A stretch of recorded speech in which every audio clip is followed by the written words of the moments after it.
Hi, it's Jerry with I Love RV Life. I get questions all the time. What do you and Joan do to prepare your home for those long extended stays away in your RV to make sure it's safe and taken care of? Well, today I'm going to give you all the tips that we do.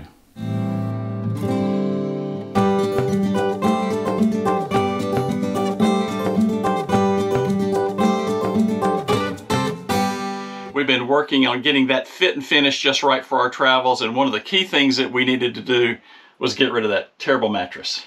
Yeah, that was a pretty bad mattress the one night we slept on it. Yeah, the one that it came with was just absolutely awful, but we made that change, haven't we? We have definitely changed over to the Brooklyn Bedding Company, and we have a very comfortable mattress to put on it now. There, you go to the website. There's 4 different types of RV mattresses, and some of you may say, well, what size do I need? That is the great thing about Brooklyn Bedding. They have a size for virtually every single mattress that you can find in all the odd different sizes. Here's something else that's incredibly nice about Brooklyn Bedding. They have a 120-night sleep trial. You can try it. I don't think you'll be sending it back. 10-year warranty on the mattress, free shipping in the USA, and it's just an incredible, incredible mattress. Placing and installing your RV mattress by Brooklyn Bedding couldn't be easier. Bring the box inside, lay it on top of your bed platform, take it out of the plastic, and within minutes, the bedding will expand into its full size. Thank you, RV Mattress by Brooklyn Bedding, for sponsoring this video. We really appreciate that. And also, go to the link that you see below there, rvmattress.com/ILoveRVLife, or you can click on the card up above to go to RV Mattress. Use the code I Love RV Life when you check out, and you'll get 20% off of your mattress that you would like. It's an incredible mattress, and we really do appreciate their sponsorship. We traveled a lot. Joan and I were gone almost 8 months out of the year for 2022. That's a lot. And usually it's 6 to 7, but we were really going and having fun this year. And we constantly get questions. You still have a home? Yes, we do. And what do you do when you're away to make sure that it's okay? Well, we have learned both from trial and error what works and what doesn't work. And we've always been preppers and prepped to make sure that everything was okay. There's some things we didn't do, and we paid a price for that. So I'm going to share with you today some of the tips that we do to make sure that our house is safe and sound while we're away. And here comes number 1. What to do with your U.S. mail. Well, mail is an issue. It's a problem. One of the things you can do if you're going to be traveling less than 30 days, you can contact the post office and they'll do what they call a hold. If you're not expecting any type of a document or key mail that's going to be coming in while you're away, that's a good way to stop it. And they'll hold it at the post office. You can go down there and pick up the bundle when you get back. Now, one of the things you might want to do is there is a link that I will be sharing with you today in our show notes at ilovervlife.com. You can go to that link and you can say, stop sending me junk. Now, we did that, and it works, but it takes almost 9 months to a year for it to kind of filter through. It just keeps all that trash out of the mailbox. I mean, we used to get hundreds and hundreds of pieces through the week, and that just doesn't happen anymore. We'll go sometimes days without it. So that's tip number 1, less than 30 days, stop your mail. Now, what I would strongly suggest you doing, this is what we did day 1, every type of service that sends us a bill, our water company, our internet company, and I'll explain why we still have internet at home, a few other bills like insurance and all those types of things, we have every one of those documents sent to us by email. You can go out, if you have natural gas at your home, every utility that we have, power, etc., sends us our bills by email, and we love it. Health insurance, email, all those types of things we can deal with by that email coming in, and we can pay those bills while we're still out on the road traveling. So I would strongly recommend doing that. And even for those that may not send you an email or an SMS text message, something like that, you can usually put on your calendar, check this service on this date, and a lot of times you can go to the website and pay. We also use online banking, and that has been a lifesaver. From online banking, we're able to pay all of our bills, handle all of our deposits, transfer from savings and special accounts and all that. Depending on what bank you use, you have that capability of using online banking to do that, and that's very, very helpful. And then this has nothing to do when we're talking about banking. What do you do to be able to get money out of your account? We use the greatest ATM machine in the world. This is a bonus for today's video. We use Walmart. Yeah, Walmart, we don't get dinged when we make our withdrawals. So we're always going to Walmart to be able to get something. And if we're going to need a little extra cash, there's your ATM. Okay, it has nothing to do with leaving your home, but that's your bonus content for today. Family and neighbors, if you have a trusted neighbor or family member that can come by every week or two and just go through and sift your mail, that's very, very helpful. The biggest issue you're going to be looking for is, are you getting a jury notice? Or if you've got that one piece of mail that you cannot convert to something online, you'll need to be aware of that. Now, there's a number of you out here who are watching the video. I'm thinking about going not just long term, we're going to be gone for a year, or we're selling our home and that's it. So if you're going that route, which is a little bit outside of today's scope, there are a wide range of mail services that you can use. We are Escapees members, and Escapees has a great mail service that you can use from a couple different locations. Florida, Texas, I think, are two of those. There's some other services, I think, up in the South Dakotas that you can use as well. Escapees is the one I'm familiar with, and basically that becomes your mailing address, and everything is sent there, and then you set up periodic times to where they can, depending on the service you have, they can fax critical documents to you if you need that, or you can just say, I'm here at this campground, UPS it to this location, I'll be here for a week, and you can do that. But I think that's a little outside the scope of those of us who travel for a month or 2 months, 3 months, 4 months, something like that, or maybe even gone for 6 months, going up to Alaska, something like that. So that's how we handle our mail service. Number 2, home security.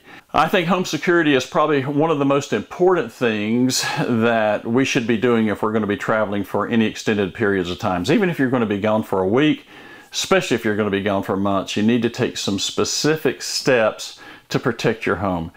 Some people feel that it is necessary to be able to have some form of an alarm system. If you don't have one in your home, look at Simply Safe. They're not a sponsor. You can buy a Simply Safe kit. It's not that expensive, and you can go from extreme to itty bitty. The smaller systems, you can go with nothing more than just a couple motion detectors and the Simply Safe device, and while you're away, if somebody walks into your home, boom, off it goes. But you can go with door and window and all manners of things. If you have a sump pump that's located in your home and you're worried about it maybe turning off and something happening to it, then you want to make sure you have something like a water detector that you can call someone and go, something's happening at the house, I've got water coming up around the sump pump. So it's got those types of things. They're not that expensive depending on the size and all the different types of features that you may go. So that's something you might want to consider. Now, cameras. Yes, I have cameras all around the house. I'm not going to tell you how many. And I've got some inside. I know you can appreciate that, and I'm not going to show you where I have them placed. Let's just put it like this. All my doors are protected. Certain parts of my yards are protected. An area in my driveway is protected where I can see tag numbers in case somebody was to come to the home that shouldn't be here. I have them inside pointing toward doors. So that if somebody was to come into a door, I've got good pictures of their face. And then I have what they call the cloud service, so that if any motion is triggered on those Blink cameras, it's saved in the cloud. and then I can look at it at the event as my phone goes off and says, boom, motion detected in your backyard. I can look at it and see, is it a bad person or is it my neighbor's cat? which happens every now and then. But anyway, I have those cameras. Look, the outdoor cameras, 2 batteries, run them. You can put you a couple Duracells in there. They'll last at least 2 years. And that's the absolute truth. I've had mine in here for 2 years. I change them out at the end of 2 years. But at the same time, you can go into your app, you can look at your app, and it'll tell you what the battery condition is. It's either good or it's bad. So it's real simple.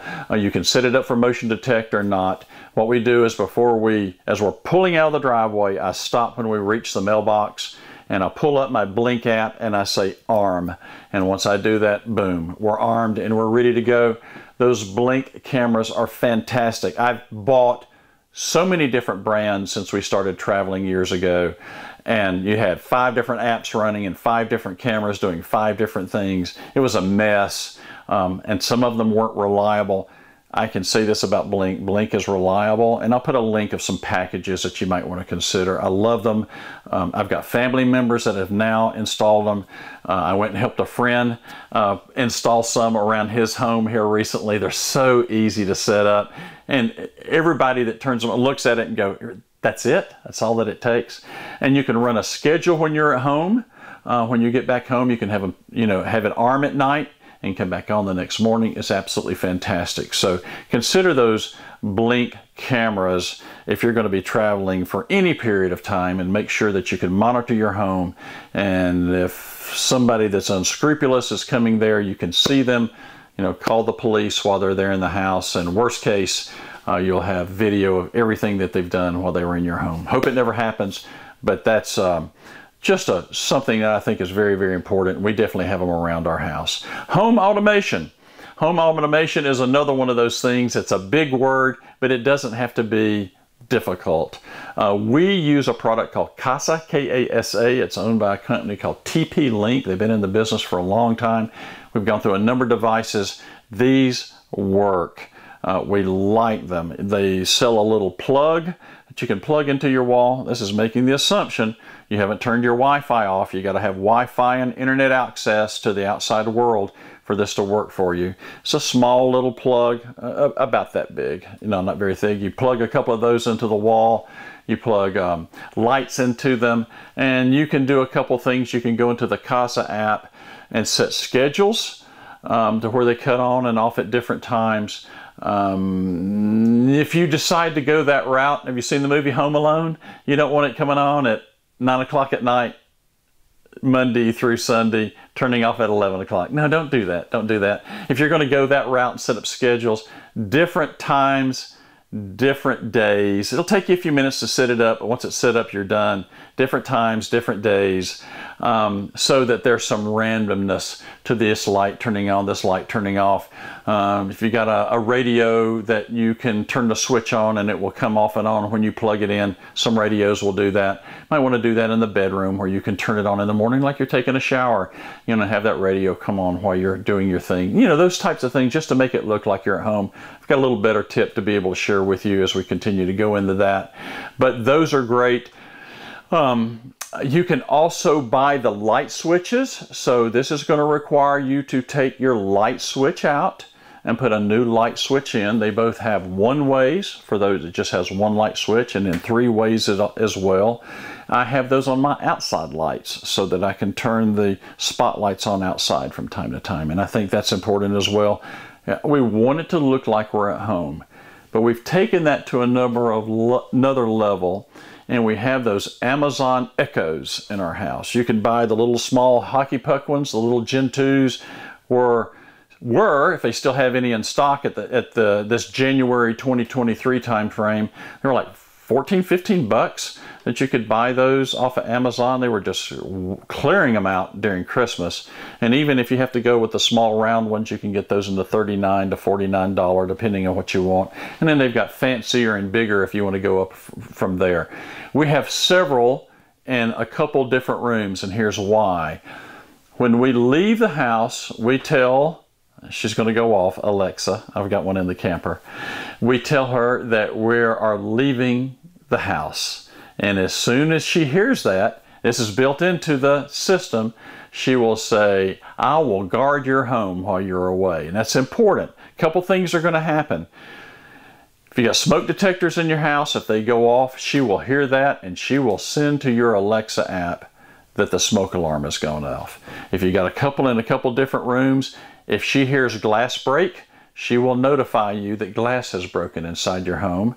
And of course, the next thing you're going to have is your Blink cameras going off. You're going to know something's going on, so you got confirmation of that as well.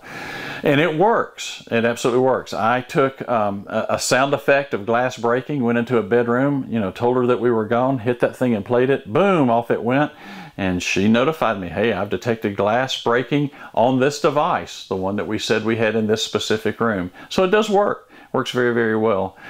The second thing that she does is she is watching, and I know some people are going to get uncomfortable about this, but you can also tell her, you can set up your Blink cameras to that device, and you can set up those Casa devices to your Alexa app as well. It's very, very simple. You just download the specific thing that goes in your Alexa service, and you can set your cameras up. You can set your Casa home automation devices into that as well, and it will show up by name. This is, bedroom 1, bedroom 2. This is living room 1, 2, 3, 4. This is backlight, front light, whatever you named them, it will show up in that.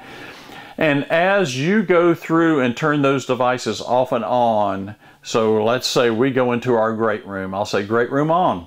And as it goes on and off throughout the day or throughout the evening, she kind of keeps a memory of that.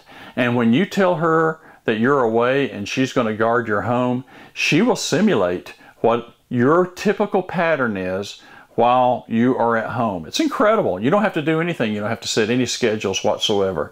So that's pretty fantastic. We do that. Something else I will mention, if you really want to get into the depths of home automation, the Alexa app has something called routines, and you can create your own routines to do certain things. I'll share more on that in just a minute. Now, aside from that, we also have a Ring doorbell on the front of our home. We got the Ring doorbell before the Blink doorbell came out, so we've had it for quite some time. It works great. I have no need to be able to change it out. I'm very, very pleased with it. We have certain things that happen with it. So if you come up, as soon as it picks you up, it will notify us. And once we're notified, I hit that button, and the next thing I see is whatever's going on that Ring alarm, and I turn the speaker on, and it doesn't matter where I'm at, whether I'm inside the house, inside the fifth wheel. I've even been hiking up a mountain and had cell service, and it went off, and I asked them, how can I help you? And they'll start talking to me, and I'll go, I am sorry, I'm currently indisposed, I'm inside the house, but I cannot come to the door for just a little while. You can leave me some information, I'll contact you later, and that's pretty much where I leave it. And if they say I need to talk with you now, I go, I am sorry, I'm unable to come to the door. I say it very firmly. I appreciate you coming by, thank you. And then I just end it at that point in time, and they'll usually go away at that stage. But I've got that recording of whoever that individual was. And the top thing is, as they pulled into the driveway, my Blink camera picked them up. Now, one other thing that I'll share is that if they push the doorbell, certain things happen. I can create routines in that Alexa app. So when you push the doorbell, you can wait so many seconds, and then the porch lights will come on.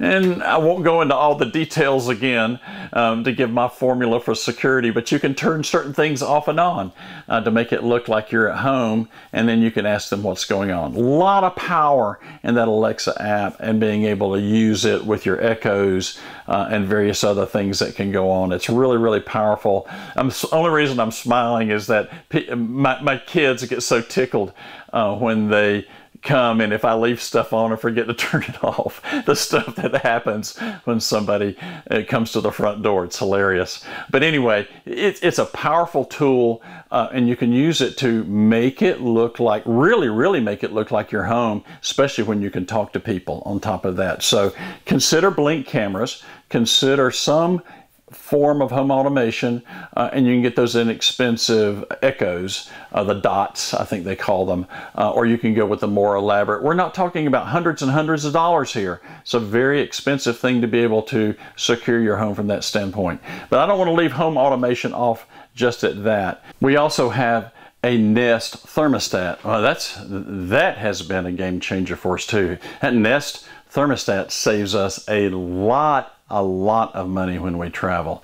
The big issue is I can either set up a schedule, especially like we're getting ready to travel in February and we're going to be in, probably still have some cold weather here in middle Georgia, and I can lower the temperature enough to where I don't have to worry about things freezing inside the house. Or if we're going to be traveling a lot, as we did, we were up in the mountains this summer and it was hot as blue blazes in middle Georgia, and I can set that thermostat to where the air conditioner does not run continuously while we're away. Yeah, I don't want it to cook everything in the house, but I can set those temperatures where they'll be much lower, and I can control that from either my app or setting up a schedule before I leave. So that's very, very important. Equally important, we're coming home, and the last thing I want to do is come into a house that's 110 degrees inside, because I killed the air conditioner while we were gone if I did do that. And I can set the thermostat on the way home, and in a couple hours once we come in, we can come to a cool house in the summer, or if we've been gone in the winter, it can be warm, a little bit warmer than what we left it when we come back. So those Nest devices are incredibly important, and again, they're not that expensive. They're more than $100, but you can save that just in a month of travel by being able to set your thermostat at levels, not just turn it off and cook everything inside your house. You can set it to where it can do certain things during certain times of the day in the evening to make sure that you can conserve energy and then protect your house at the same time, that it doesn't get too hot or too cold while you're away. Fantastic device. Number 3, yard maintenance. Well, yard maintenance, yuck. I hate it. I hate that. I'm the guy that cuts the grass when we're home very few times during the year, especially this year. I don't worry about the trimming of the bushes while we're away or those types of things, but I at least want to be a good steward in my neighborhood, right? For those. And there's so many grass services that are out there. If you have slow growing grass or fast growing grass, twice a month have somebody come and cut your grass. It also makes it look like you're at home. So you want to be able to do that, make sure that grass keeps cut. And any other thing, like if for some reason people are throwing bottles in your yard or those types of things, you want all that picked up. You want it to look like you're at home. So keeping everything maintained and blown off is very, very important. Number 4, a home check. Well, home check, I think, is one of those things. Yeah, you've got the security cameras going. You can pull your app up at any point in time, look at your cameras. I do that periodically throughout the week and check everything on the inside and the outside, make sure I don't see anything weird that's happened. I would have think that my Echo device would have gone off if something really bad might have happened, or if you have a Simply Safe system, like a water detector with a Simply Safe, if you're concerned about something that might overflow in the basement, the sump pump didn't come on, those types of things, you kind of know what's going on. But I would say, depending on your level of comfort, a couple times a month. If you've got a family member that's not too far away, they can just, come by the house and walk through, go out to the mailbox and throw the junk mail away and just check, make sure you didn't get anything important, making that assumption you didn't turn it off for 30 days. Those types of things is really a handy thing to do. We have a trusted neighbor. That's a very, very good friend. And matter of fact, they came up to us and go, "We know you travel a lot. Can we just check on things for you while we're away? Thank you so much. Here's my phone number. Here's how to get in touch with us if you need us. Here's a key to the house." And if they feel like it, they walk through. If they're going to be gone or something like that, again, a family member can come back. I think it's important. The 30 days, maybe not so much, but 3 or 4 months, 5 months, 6 months away, you want somebody to come and walk around and make sure do a walk around the house, walk inside the house. Just make sure everything is in its place and there's no problems going on. Number 5, turn off what isn't needed.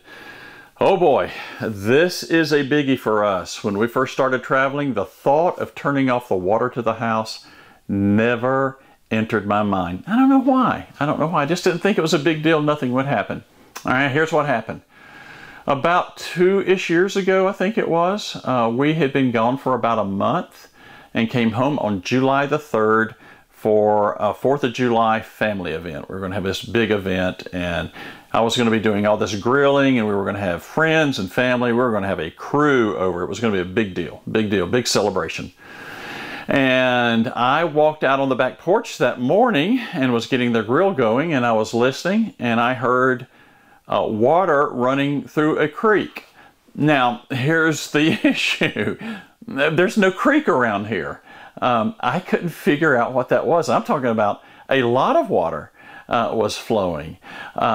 It sounded like a rushing creek. So I start walking around in the backyard looking for what's going on. And as I came around to the corner of the house, our house has a crawl space under it, a tall crawl space. On the corner, water was shooting up from the base of our foundation on the outside, probably about 3 feet, just shooting up, just flowing like crazy. And when I opened up the door into the crawl space, there was about 2 feet of water on one side of the house. And yes, I gasped. So I ran out to the water meter. I was spinning, like the Apollo spacecraft going off, and I turned it off. I had no idea what happened. I crawled up underneath the house. I was looking for a broken pipe. You're not going to believe this, but the pipe that came from the road into the cinder block of our home and then turned on the inside, there must have been a coupling somewhere inside that cinder block, and it had burst open after who knows how long, just separated.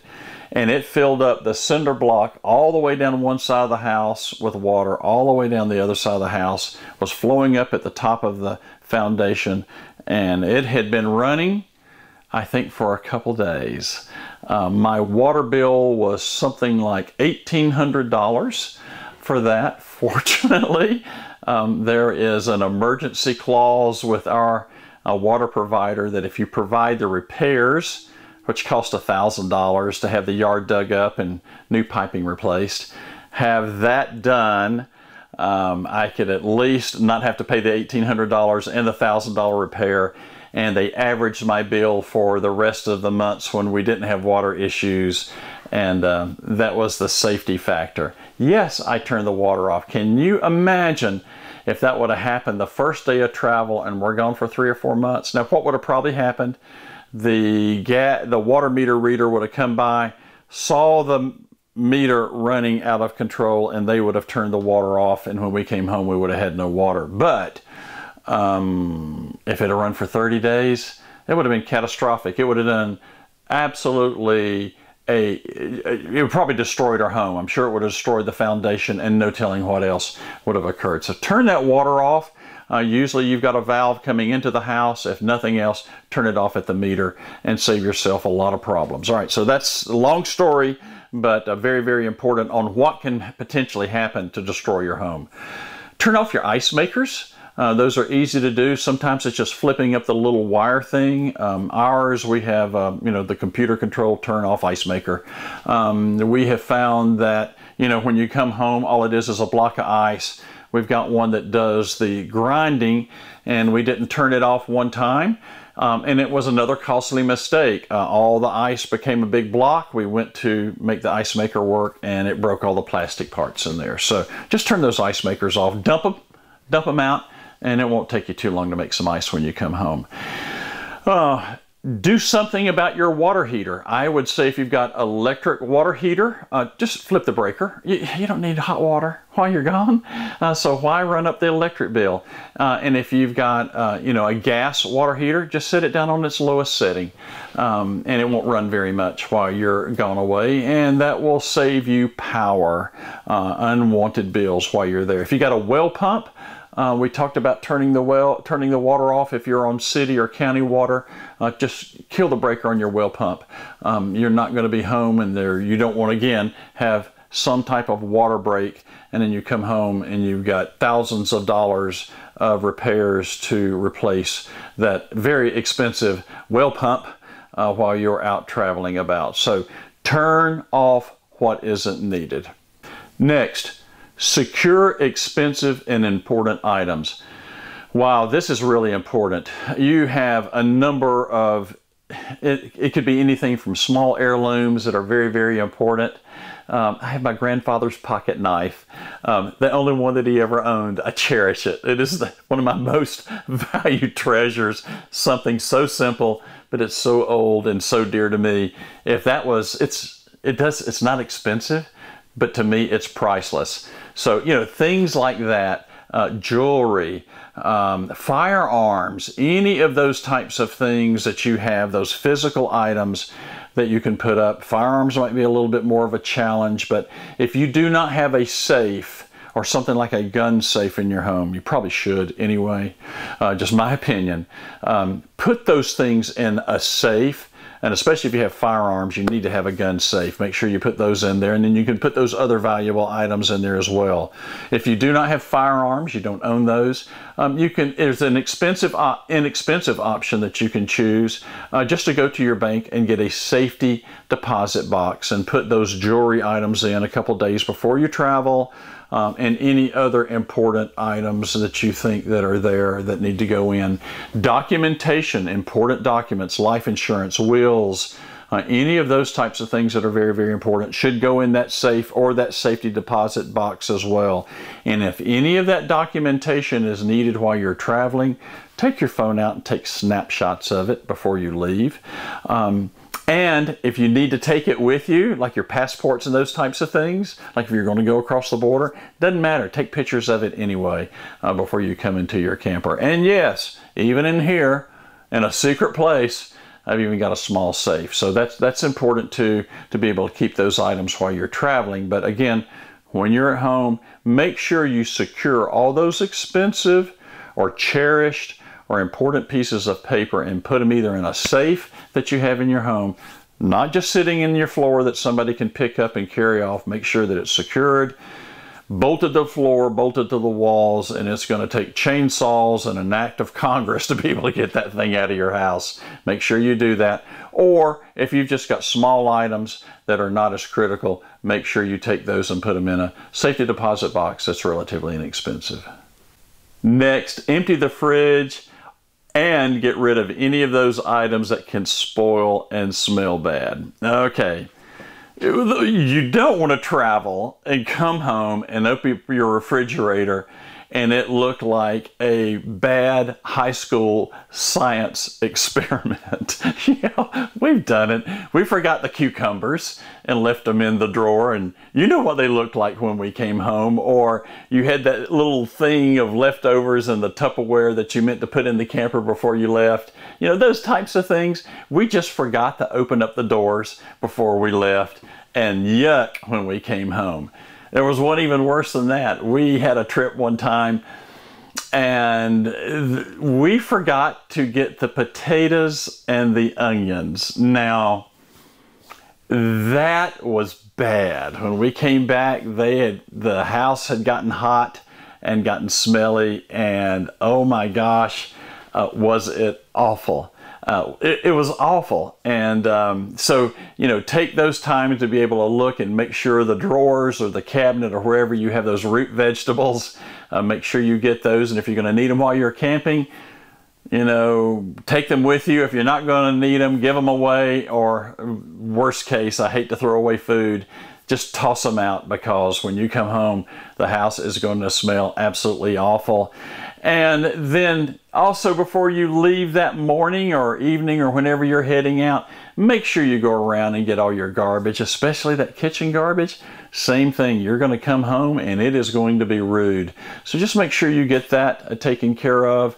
If you've got curbside pickup, you might, again, ask a neighbor, hey, I'm going to be gone for a couple months. Could you pull this down on our Tuesday pickup and put it back up? I'd greatly appreciate it. If not, it's going to be ripe when you get home. And your neighbors will probably be talking about you as well.